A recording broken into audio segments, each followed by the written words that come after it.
зүйлд Бурхныг хүлээн зөвшөөрдөг хүн л үнэхээр ерөөлтэй хүн. Ийм хүнийг энэ дэлхий дээрх хамгийн ухаалаг хүн гэж үзэж болно.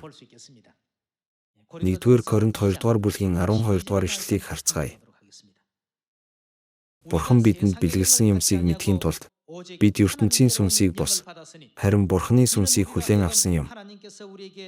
Бид үүнийг хүний мэрэгэн ухааны сургасан үгсээр бус, харин сүнсний мэрэгэн ухааны сургаснаар сүнслэг зүйлсийг юугаар тайлбарлах ёстой вэ?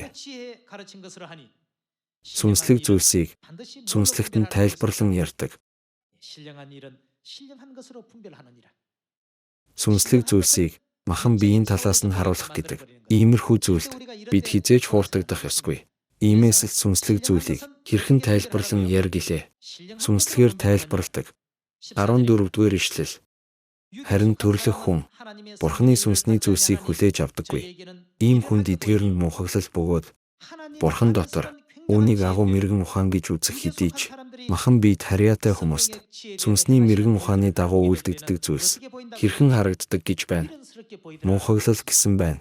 Сүнслэгээр яах ёстой вэ? Цэгнэгдэх учиртай ил зүйлсийг тэр мэдэж чаддаггүй. Тиймээс Бурханы өгсөн мэрэгэн ухаан нь энэ ертөнцийн хүмүүст байгаа мэрэгэн ухаан биш. Кан дахь хурман дээр Есүсийн их Мария юу гэж хэлсэн байдаг билээ? Тэр та нарт юу айлтна? Түүнийг үйлд. Яагаад гэвэл түүнд мэрэгэн ухаан, мэдлэгийн бүх эрдэнэс нуугдаж байгааг мэдэж байсан. Итгэсэн учраас хэлснээр нь хий гэж хэлсэн. Есүс торхнуудыг усаар дүүрэг гэж айлцсан. Үйлчлэгчид торхнуудыг усаар дүүргэсэн. Одоо утгаад найрын ахлагчид аваачиж өг. Тэд аваачиж өгөхөд тэр дарс юр бусын амттай байжээ. Үйлчлэгчид усаар л дүүргэсэн төдий ч тэр ус нь дарс болж хувирсан байж хий гэснийхэн дагуу хэлснээр нь л хий гэснийг үйлдсэн учраас тэр энэ дэлхийд ирсэн ариун сүнс Бурхан ансан хүн Христ болон сүнсний сүд бүсгүй болж дэлхийд ирсэн. Шинэ Иерусалим тэнгэр их ямар ч шалтгаангүйгээр энэ дэлхийн махан биеийн асар өмсөж энэ газарт оршин байгаа юм биш. Биднийг л аврах зорилгоор энэ дэлхийд ирсэн. Тийм ч учраас Илч Паул Коринт дахь итгэгчдэд захидал бичихтэй Бурханы мэрэгэн ухаан хичнээн өчүүхэн мэд санагдавч хамгийн ухаалаг хүмүүсийн мэрэгэн ухаанаас ямар гэлээ?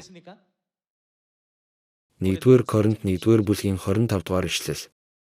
Учир нь Бурханы мунхаглал хүмүүсээс илүү ямар уу мэрэгэн Бурханы мөхс нь хүмүүсээс илүү хүчирхэг юм.